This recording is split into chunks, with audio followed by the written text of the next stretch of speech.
All right, guys. Just a bit of a live update this week. I haven't done one for a bit, so I thought, got 20 minutes, got an hour, so I thought I'd just go through things that have been ongoing. School holidays here in Spain at the minute, so the kids are here being very disruptive. Well, no, they're being good, but they obviously kids keep themselves busy. We've been trying to sort out this stuff for the Philippines the last month or so now. It's been a bit of a pain. All the appointments, everything was booked for this week. But what happened a few days ago is April's mother checked her passport and they got the I and the T back to front in her name. So it's now another 10 days for the passport to be changed. It's not happy about it, but I can't really grumble. Or I could grumble, but there's no benefit to grumbling. But it's delayed it another few weeks, but we'll get there. I have to reschedule. Well, we have already rescheduled all the appointments with the embassy, etc. But it's also meant that we've sort of been doing other stuff as well around here. We've been sorting out a trip out to the UK because the kids want to go and see London and stuff, and April wants to see London. So one of the things I do advise, you want to do that, and you do have a non-EU partner, just email the airline, get them to confirm everything. You're entitled to fly anyway, as long as you're a resident or whatever of another EU country, you can actually fly to the UK anyway. But if you've got a letter, then you print it out, say, look, this is from your head office, and you get no problems at the airport. Off-grid Rockstar, howdy, mate. Yeah, howdy, how's it going? So yeah, we're looking at going over to the UK, but I sit there and I sort of begrudge the amount of cost to go to the UK when I can go other places for the same sort of money. But London's one of those places where there's a lot to see in a condensed space, so it'll be good for the kids, be good for April as well. Lots of food there, a lot of nice restaurants, museums, a lot of the other landmark places, going on things like the underground and all those sort of things that people love to do and love them for photo opportunities. So that's one of the things I've been doing today. I just emailed, I got a response back from Jet2 that say, yeah, get your residency, bring your passports, and that should pretty much be at the airport. Shouldn't be any grief from the airport side. Probably still going to get hassled by immigration, but we expect that. That's just part and parcel of it. So we're looking forward to going over to the UK. Maybe this weekend. I'm not sure yet. I'm still working on it because the airport, the drop-us off is at Stansted, which is a bit of a trek outside of the city. So I'm still thinking about it. Also got a new PC as well. So hopefully I'll be able to sort out some of the sound issues and things we've been having because I've got a bit more control over the new computer. The Mac's good. I've got to admit, it's not the Mac that's the problem. It's the actual interface I use. So that's where I'm getting some of the problems and some of the software. Because I was using Camtasia originally. My Camtasia isn't working that well on the iMac anymore. Filmora I used. Filmora doesn't even load properly anymore. There's something actually wrong with it. But lo and behold, they'll happily sell me the latest version. And I'm more a person that says, you know what? It was working fine until there was a new version. I wonder if there's any bugs being introduced on purpose. I don't know, but definitely wasn't working and doesn't work anymore. The audio gets out of sync and all messy. It's just a mess. So I mainly use iMovie now. QuickTime, if you don't know, this may be useful to some of you guys actually do YouTube. If you right click on QuickTime, you can actually do what's called a new movie recording, new audio recording, or new screen recording, and you can actually use it for making your own videos. So you can actually record the stuff on your computer screen by using the new screen recording, or you can do a movie recording with the movie recording on it. It's a lot more simple, basic, but quick and easy to work with. Charles, hi Matt, off topic. How should I shop for a freelance website designer? Salamat. How much of a website are you looking to be designed? Is the question. Are you actually looking for something like freelancer, or are you looking for a web designer that is freelance? That would be the question. If you're just looking for a web designer, I'd probably go on Fiverr.com, somewhere like that. You'll get a lot of guys that are pretty cheap to put something together. If you're based in the Philippines, you may be able to find somebody locally. It depends how much work you want to do. Yeah, I mean, you message me privately. I might have a couple of guys that could do it for you. It depends how complex the website is. One of the guys actually teaches programming in one of the universities in Cebu. He's got his master's degree. He's very good at website design, etc. But it all depends how complex you want. They may be complicated, which means his fees are normally a lot higher than I like to pay myself. But it depends how much coding and that you want doing. If it's just a basic website, there's a lot of people. I'll just go with Fiverr or somewhere, or just drag a template.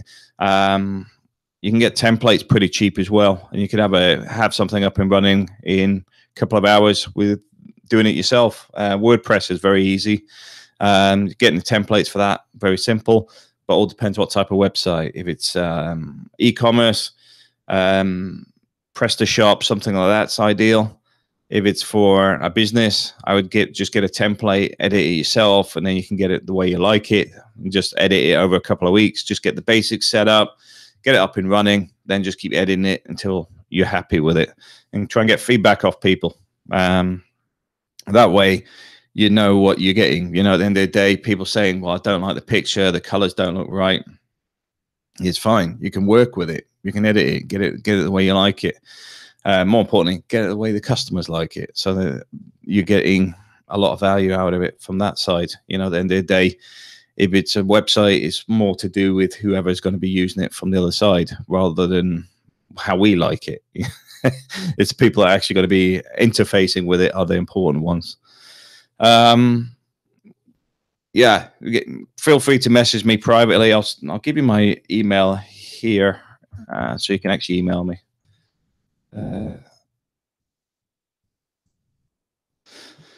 But yeah, I'll be able to help with some of it. Depends how complex you want. But yeah, it's not a problem. Yeah, what else I want to talk about today? I've still noticed there's a lot of stuff going around in circles. Oh, MGB in the PTB. Hey, how's it going? A lot of the stuff still goes around in these cycles on the expat community. And one of the things I wanted to bring up today was actually focus on more positive stuff. Myself and Jay have been doing it quite a lot for probably nearly a year now. But we've done pretty well. I mean, financially, it's been very rewarding. I'm also in the middle of launching this project relating to the power plants. The team's looking at about 10, 15 people at the minute. It's quite a large project. But the thing is, getting out of the bubble, which is often things where things focus on people like PV and whatever, I don't recommend wasting your time on it. There's no positive outcome. You're wasting your time. They like you wasting your time. They need that focus on themselves for whatever reason. I personally recommend using the time for something completely different. Yeah, okay, Charles, it will be a larger site. Yes, I'll contact you. Okay, well, I'll talk to you about that privately then, because once I understand what you need, I can help find the right solution for it. Yeah, but focusing on some positive stuff. I mean, myself, I'm finding that the stuff that myself and Jay have been working on, we've been making, I mean, on a good week, $3,000 in a week. Sometimes, I mean, Jay had a good run on one of them, which was, I think, he got $24,000 in the matter of I think it's about 5 weeks. But there's other money running at the same time. I mean, my car I paid in cash. The focus has changed, and the thing for me is, it's when you start moving away from getting dragged into these disputes that have no upside. There's nothing positive going to come out of it. You're not going to be able to change the way people think or act or whatever. A lot of the time it's ingrained. So there's no point even interfacing with it. You're better off just delete, ban, block, as I say. Just get rid of it, and move on to stuff that actually has some positive impact. Because one of the things like I said, we've been working on some projects relating to investments and stuff, and now I'm moving on to actually launching several companies and working with some companies. For me, it's the first year I've been in this position for a while. Because what you got to bear in mind, I mean, I get trolled about stuff and go, "Oh, Matt's not done this, Matt's not done that." You know what? They don't have the same sort of things I have to deal with. For example, I've had to deal with immigration stuff up until recently. So for me, I could only be out the country for a maximum of X amount of days per year, which means working in the UK is very limited. Trying to get companies to give me the work in Spain is very, very difficult because they have a paranoia about client confidentiality, data protection, and they just like people sitting in the office. You know, it's a 1960s sort of mentality sometimes that you're dealing with large corporations.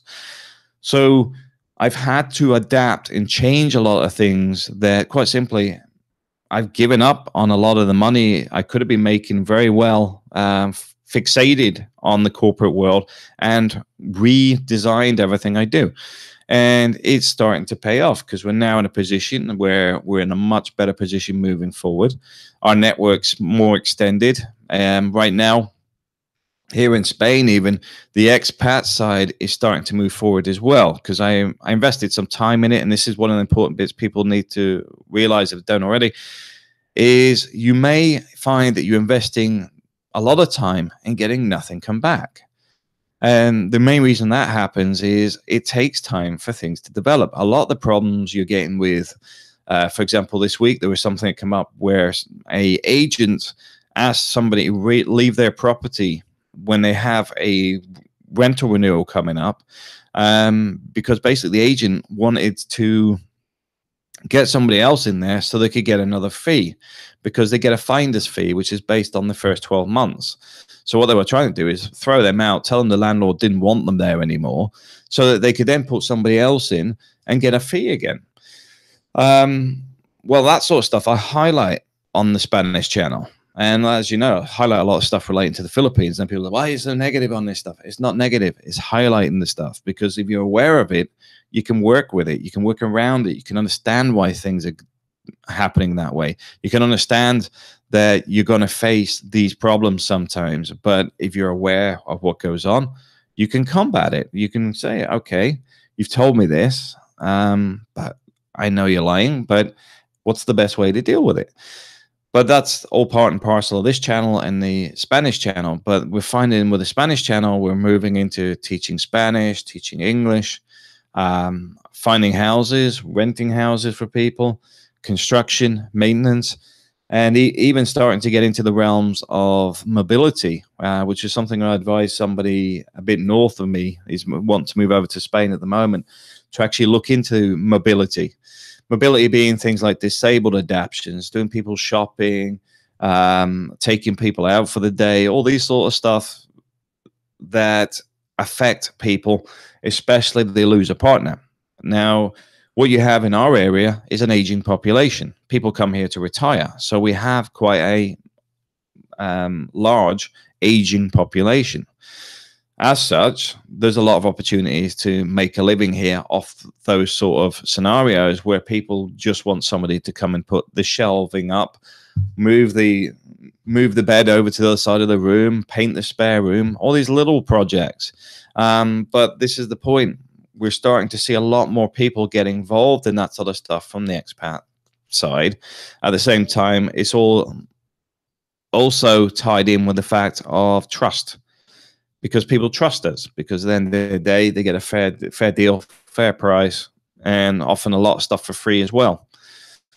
An example of something that came up 4 or 5 weeks ago was somebody wanted €50 or actually did charge €50 for booking appointments for NIE. NIE is a registration number you get here in Spain, €50 per person. Now, if I told you it only takes 10 minutes and there's actually an online web form, you think, well, why have I just paid €100 for that? Well, this is the thing. These guys know a lot of these people rely on people because they trust them to not rip them off. And as such, they often extort it. So we're trying to reverse a lot of that. The same as a video I just put up relating to a agent in Casada that's actually doing this thing relating to kicking people out that have got a right to stay in the property because their contracts haven't expired yet, but it's purely because they want extra fees. Because one of the things I'm trying to point out, if an agent tells you to do that, just ask, could you speak to the owner, and ask to speak to the owner directly. Because in this case, they did. Spoke to the owner in London. The owner in London says, no, I don't want you moving out. So problem solved. Just get rid of the agent. So yeah, that's one of the things I will say. There's always opportunities out there.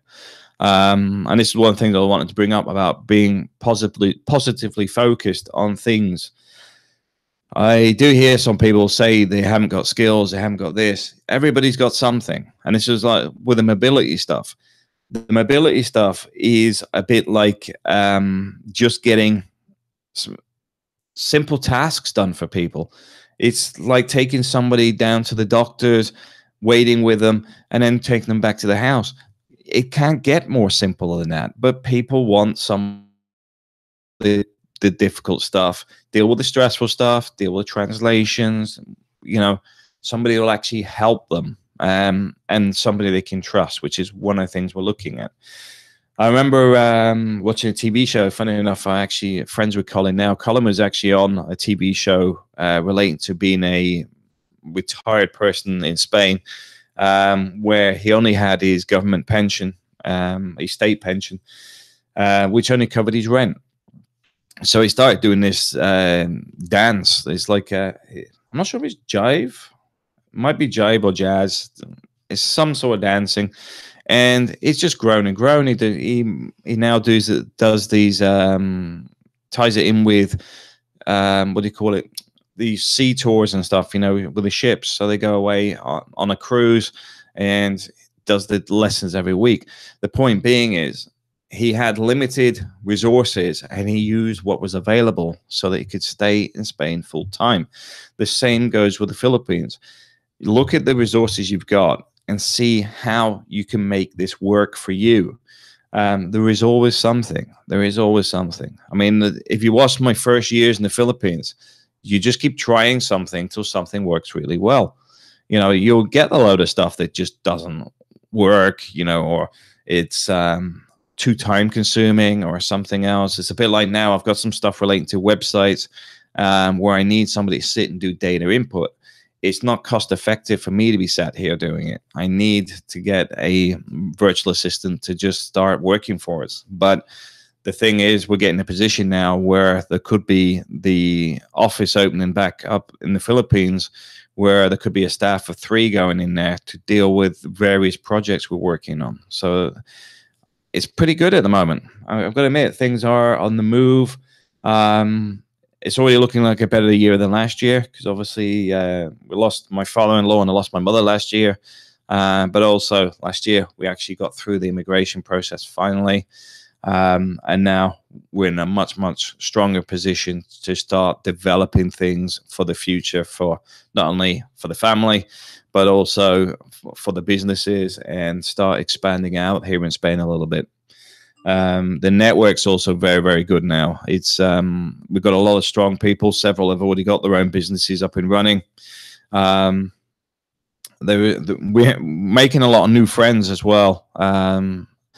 So yeah, see, some of the people I can't really talk about at the minute. I'll let you know when I go back to the Philippines on some of the people we've actually come across, because one of the gold medalists, for example, for the Philippines boxing team, we know his mother randomly. But the point being is there's other stuff that I'll discuss when I go back to the Philippines, and it'll all unravel as we do the stuff that I'm setting up there at the minute. But for me, I do think it's important, like if you're feeling a bit down or things seem to be losing their direction, refocus yourself, find out what's not working, because it may be a case of you just need to adjust something. It could be the fact that you're spending too much time on something that is using your time, but not giving any reward. Now, I'm not talking about you going to the gym every day and it's something you like doing. That's not what I'm talking about. I'm talking about things like getting involved with the tit-tat that goes on with a lot of the expat scenarios.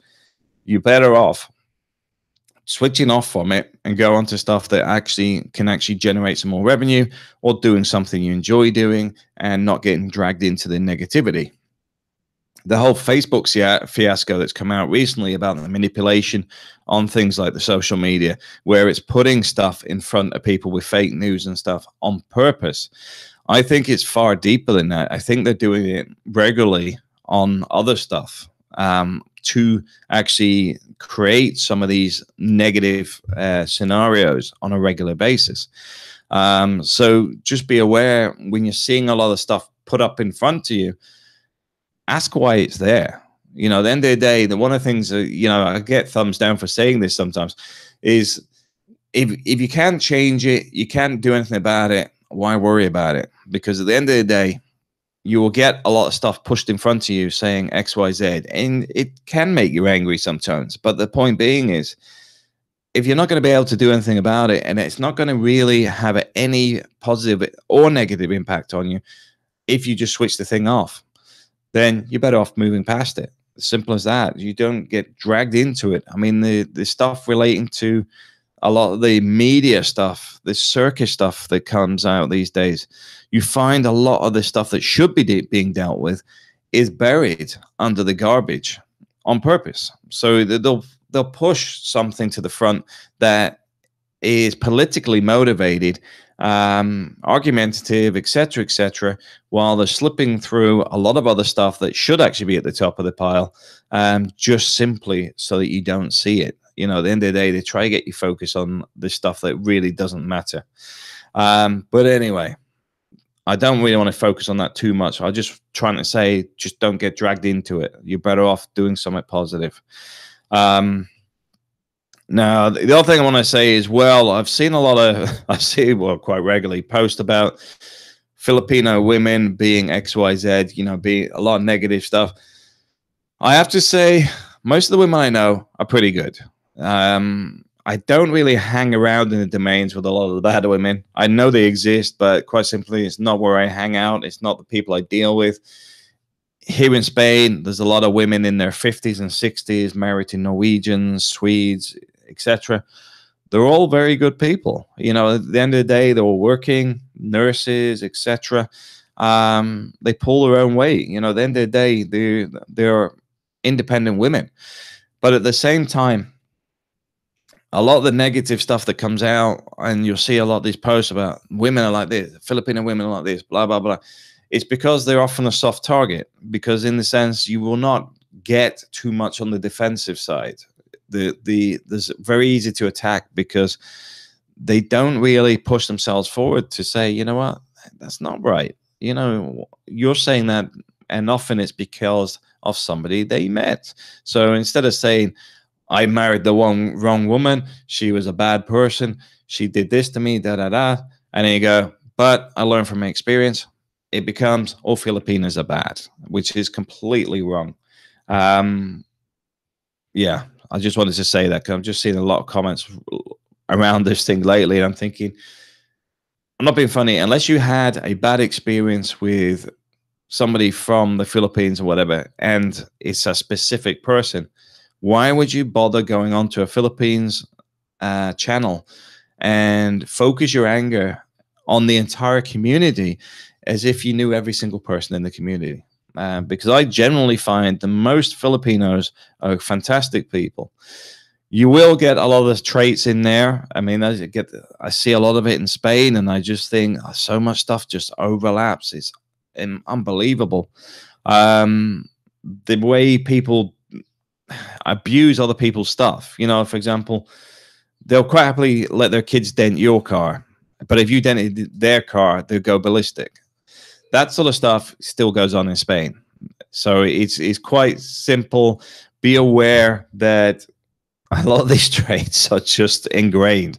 You know, at the end of the day, you're not going to change it. There's sometimes not even worth trying to tell people that it's wrong. It's just the way people are. Charles, you're correct about Facebook. The owner Mark gave a speech several years ago saying he knows what's best for the USA. It was pulled down a day later. Yeah. To get in that position, he's obviously driven. Well, it's more megalomaniac than anything else these days, because quite simply, he's a software guy. So at the end of the day, you shouldn't really see that much about him, in the sense that um, it's a social media site. I mean, I don't even know who owns Snapchat, for example, something I've never used. You don't see the guy that owns Google or whoever. I think it's actually a woman's the head of Google at the moment. But the point being is, they're not driven at the front of the queue going, this is this and this is that, because at the end of the day, he's a software guy. I mean, you see Bill Gates with his side, but he doesn't even get involved in it too much. You just see it from the sidelines. At the end of the day, he only gets engaging when people are actually asking him specific things. But even then, Bill Gates seems to sit in the dark a lot more than he could do. I mean, I'm sure he could push himself to a marvel if he chose to. Andreas XXL, why did you leave the Philippines? I left the Philippines to bring the kids to Europe.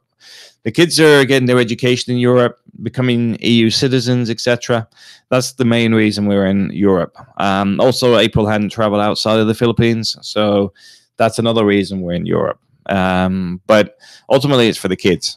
I mean, I'll be back in the Philippines soon. I'm just sorting out April's mother's passport at the minute. Another 10 days. Well, it'll be 7 days now, I think, because we've already submitted it after the spelling mistake. But hopefully we'll be back in the Philippines the next 6 weeks, because we've already rebooked the appointment, rebooked the flight, rebooked the hotel, to go up to the Spanish embassy. Because what you do with the Spanish embassy is certain dates that you go in and you submit your paperwork. Then about 3 days later, they will tell you to come back, and then they'll basically stamp your visa.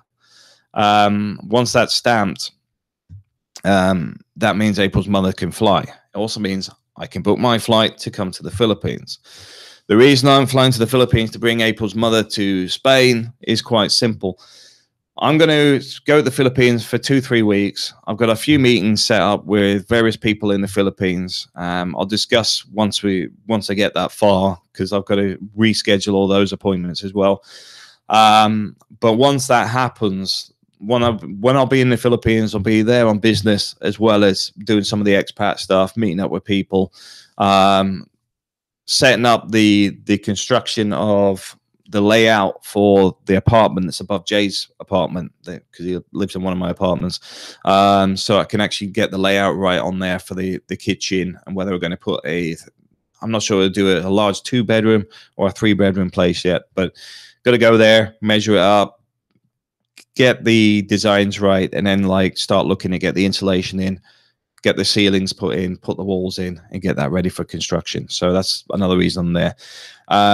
But predominantly, I'm mainly there to bring April's mother back to Spain with me, so that she doesn't have any immigration hassles or stuff, because I don't really want her getting stressed out. So I'll just bring her here, and then I'll see how April's mother gets on in Spain, because I'm probably going to end up driving down to the Vatican as well, take her down there, give her the experience there. I'll tell you what's funny about that, actually. We got some free tickets for a new cruise ship in Italy. Now, it's only about 140, 150 pounds worth of fuel, 140, 150 pounds, euros worth of fuel to go there. So I thought, you know what, we'll get on the ferry, right? And then we'll take it's not ferry, it's a cruise ship, have a 3-day cruise, and then we'll, drive back, and we'll go through Monaco and down into the Vatican and Rome, etc. And then I realized that we get on the cruise on the side that's near Croatia, but after 3 days, it actually drops us off round the other side near Rome. And to get from Rome back to where the car would be was 700 euros. And I just thought, what? Yeah, it's crazy price. Because the 2 ports were so far apart, there just didn't seem any easy route between the two. So we had to skip on that, which is a bit disappointing, because I was looking forward to going on the cruise. Yeah, so we're going to wait and see. We might be doing the same cruise ship, but from Barcelona, because it does go up to Barcelona. But it's quite I think it's I think the ship's €300 per night per person. But we'll wait and see. We've got some friends on the ship, so we'll wait and see on that one. It's not as urgent as sorting Naples' mother out. And like I said, we'll have a trip over to the UK soon now that I've got everything set up. Like I said, Jet2 sent the letter over now, so I'll print that off, keep that, passports, residencia certificates, go to the airport, get on the plane, show them the hotel, show them all that, because we'll get to I guarantee the UK side will be an absolute nightmare. Go there, show the documents, show the way on here, over for a few days and flying back. Because a lot of people go into the UK, then disappear. I mean, at the end of the day, I'm sure that's probably being highlighted right now with the Brexit. Probably a lot more people doing it than it was usually, because once they're in, they're pretty difficult to move if they disappear.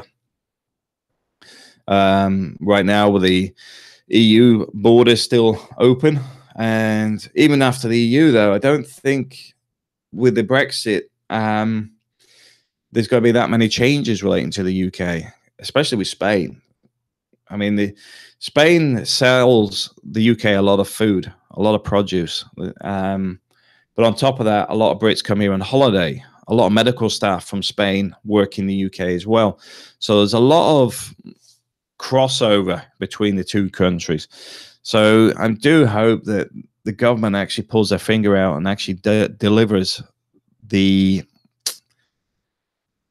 ability to function as a country, so the United Kingdom actually functions properly, rather than everyone sitting there going to wait for somebody else to make the decisions for them, which is what we get stuck with quite regularly in politics, where nobody actually wants to be the nail that stands proud, because obviously that's the one that gets hit.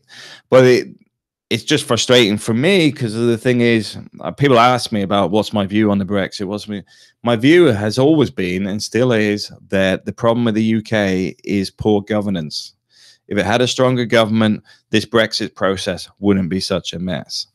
If we had a stronger governance in Europe, it wouldn't be such a mess, in the sense that it would had good representation since day one, a strong hand from the UK, then the UK may still have remained in the EU, but also the blaming, which is what's been the constant for so long. Oh, blame the EU for this, blame the EU for that. Oh, we have to do this regulations because the EU says so. Yet you go to Spain, you go to Germany, you go to France, go to Italy, wherever, they pick and choose what they want. So there's nothing to say the UK had to do any of this unless it was done because of a weak governance or for personal gain. So that's my view on the Brexit. My view on the government, the UK government, is the weak, the Achilles heel in everything, and it has been for a long time. We need stronger governance. But anyway, yeah, Andreas, I hate the EU. You too. I like Nigel Farage. I would have to say my view on the EU is the UK has let us down for so long. It should have been more proactive in actually assisting with making sure things were done at day one and stop giving stuff away. There is nothing to say we have to just keep giving and giving and giving. You can always balance it and say, you know what?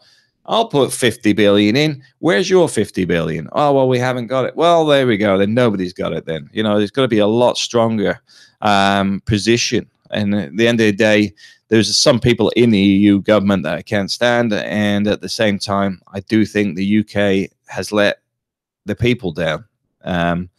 Johnny Fanta, 100% people seem to blame Europe, but now that they're beginning to realize that past UK governments were to blame also. The freedom of movement was Tony Blair. That's one of the key elements here. This is the uncontrolled border situation. That was under the Labour government. They had the opportunity to block that and decided not to. So, yes, I agree with you totally. But also I'd add to that, you've got to understand a lot of this free movement is actually beneficial to corporations and for things like the construction industry, for the building in London, etc. When I remember back then, I think a bricklayer was getting on for, they've gone up from, I remember, because we're going back a few years ago, a bricklayer used to be about £80, and then it went up to about 360. And these are the sort of things that opening the floodgates drag the prices down, because you started getting your Polish builders in and everybody else that could do it cheaper. And that's why the whole industry is now on drop down. Charles, I followed your channel for about 3 years due to its Philippine content, as I will retire to a semi-provincial area within the next year. Yes, I listen to Nigel as well. Yeah, no, Nigel gets a lot of hammering. I mean, the thing with Nigel, he just says it as it is. Even if it's from his own perspective or whatever, at least he's honest in the sense he says it as it is. Other people sit there looking for spin doctors to decide what they should be saying, to swing it left or right on the podium of whether it's yes or no. And I think that's the big problem in politics these days. You're stuck with a lot of career politicians and not actual real politicians, which should actually be focused on their own ideologies and progressive approach to working on behalf of their constituents. But what you end up with is pension fund hunters, which is a sad thing. Andreas, yeah, I agree. We don't need more Eastern builders in Sweden. Swedish workers can't get work. Yeah, the prices have been dropped down everywhere. Even Spain. I mean, a lot of my friends are from Ukraine, Russia, etc. But ultimately, a lot of the workers are now from other countries. The UK is the same. The bizarre thing is, in the engineering sector for facilities management, I was finding a lot of people have actually come in from South Africa. They've actually come across for various reasons. But the point being is the influx of people is often caused, because there's no investment in the UK anymore. Myself, I put myself through my own college courses, etc. I put myself through my city and guilds for carpentry and joinery. I remember Spicers, which is a UK company, used to have 12 apprentices a year, and they stopped having any apprentices. And from what I heard, it was based on the fact that teaching people just gave them more competition in the longer run. So it wasn't worth them investing in people. I think that's such a madness myself, because at the end of the day, it doesn't matter. You'll level out somewhere. At the end of the day, people will work for larger companies. If you pay well and look after people well, they're quite happy to stay with a company. The hopping around comes from career development. At the end of the day, it's like me working with Carillion. There was no chance of getting up to director level internally, but I operate at director level externally. Because at the end of the day, a lot of people do not know what they're doing, so rely on my knowledge to actually do their jobs for them. But internally, you couldn't get to the next level. And I've even seen it within contracts where people are arguing over their titles within the business, because it was more important for the titles, because when they leave the business, they need to be a director when they leave. So even if they may be beneficial for them, if they're being taken off a contract and put into a management role, they may actually turn around and say, you know what, I'd rather be made redundant, or I'll leave because currently I'm a director and that new job is head of engineering or something, which is a management role, even though the pay and everything may actually be better. But the whole point is they want to keep their little directorships. It's just utter crazy. At the end of the day, the UK should be investing in people. And that's one of the things that really frustrates me. You get agencies that are getting people to go by the job centers. Job centers are sending people to go and sit in an agency's office to sit and write a CV for 2-3 hours. And they're getting paid like £400 for every time somebody does that.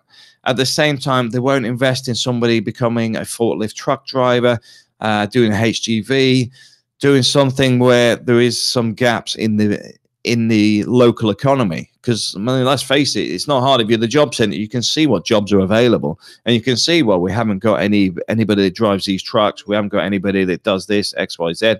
You could actually say, you know what, instead of getting somebody trying to write a CV when they've come out of school, no education, etc., there's nothing to put on it. That's why they're not getting a job. Doesn't matter how well it's written by hand or printed, there is nothing on it. Instead, invest in real training, get people back onto apprenticeships and stuff, and actually move the country forward. But I'm not actually running as an MP, by the way. But anyway, I'll move off that subject anyway. We're getting a bit political. Yeah, I'd still recommend the Philippines to take a look at for retirement or moving over. I love Spain. Spain's a good country, and there's a lot of similarities between the two. And the advantages tax-wise with the Philippines is you're completely off the radar. But there is some benefits to being in either country. If I didn't have kids, I'd probably still be in the Philippines.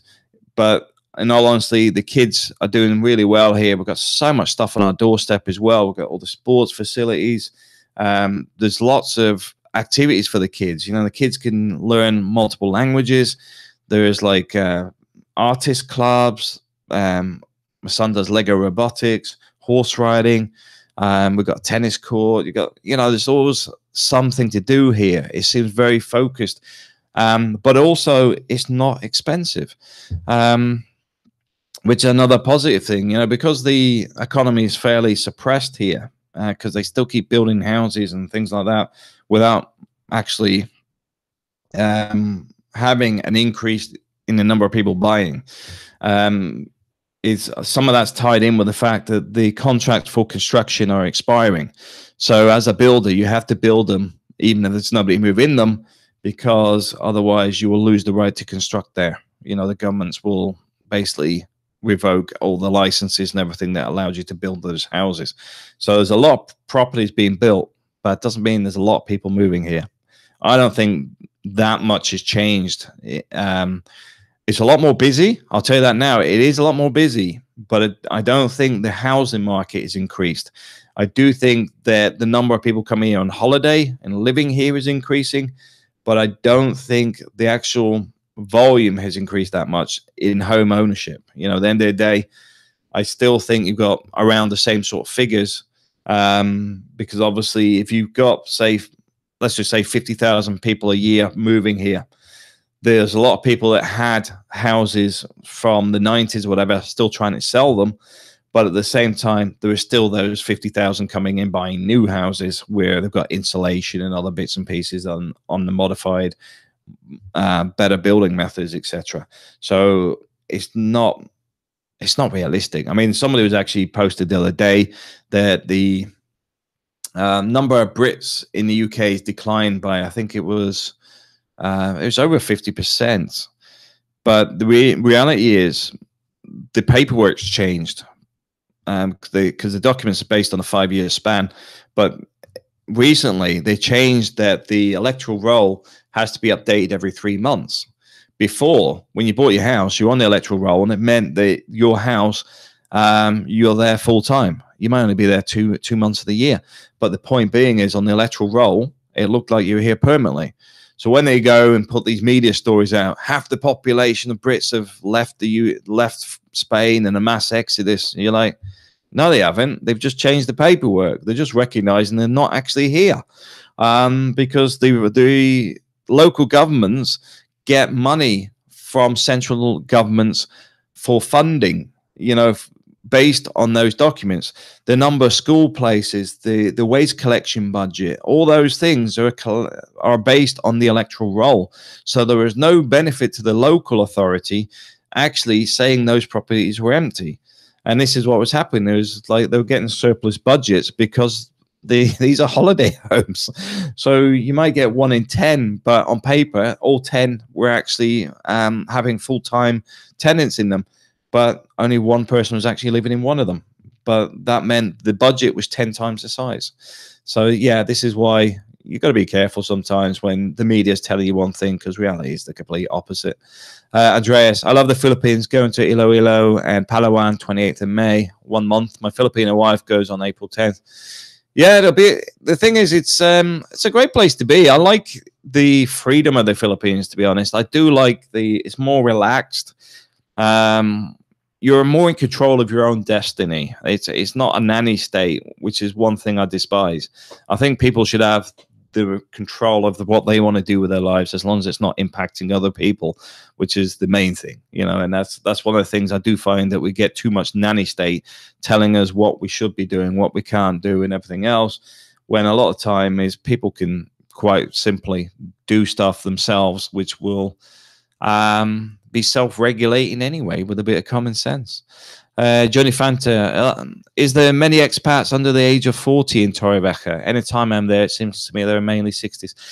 You're actually correct. I think the local statistics, we've got some of the oldest people in Spain in Torrevieja, but I think the average age is over 50.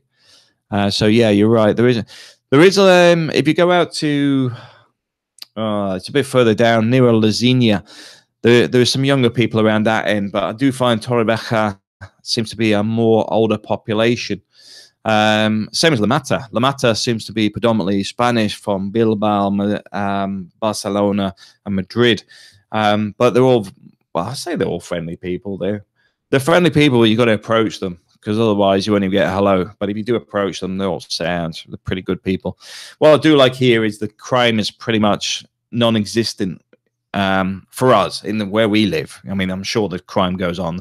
I mean, there is like prostitutes on nearly every roundabout, for example, but I don't think that's actually illegal in Spain. But generally, you're not really going to have too much problems beyond the pickpockets on the market or people denting my car. There's another 3 dents in my car, and I know exactly how they've done it.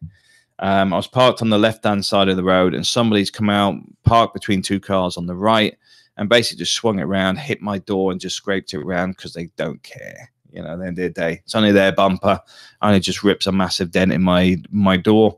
So it's probably going to cost me €500 to take it out, but hey, it's only my money. But yeah, you can live and learn. That's it. I mean, I said years ago, well, probably in the first couple of years of living here, that's one of the things I did say is don't buy a new car in Spain. And that's a prime example of why, because people just damage them. They don't care at all. Yeah, which gets on some of that sort of stuff goes on in the Philippines as well. You know, the ownership of something, you know, it's somebody will damage your stuff and not batter an eyelid. But if you damage theirs, they don't like it at all.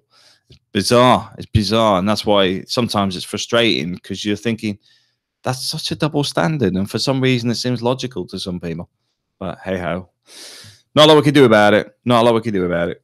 It's just the way it is. We're not going to change everybody on the planet. But yeah, I'm looking forward to going back to the Philippines for a few weeks. It's good to see how some things have changed while I've been away, because the big seaside resort that's now in the SM resort on the Cebu wasn't there when I left. It was only just being built. But I also noticed Tomias Mena has now got another development that's coming up as well. So should be more developments come up on the coast there, which will be nice. I am hoping to meet up with Tomias Mena when I'm back as well, related to trying to help clear some of this plastic out, all the rivers. But we'll wait and see how that goes. Anyway, guys, I'm sort of running out of content now, so all I can say is have a fantastic weekend. It's been great chatting with you guys, and great to see you all on here and chatting with us. I appreciate it, and I really appreciate you guys that follow the channel on a regular basis. You're why I'm here. All right. Have a fantastic weekend, guys. Take it easy.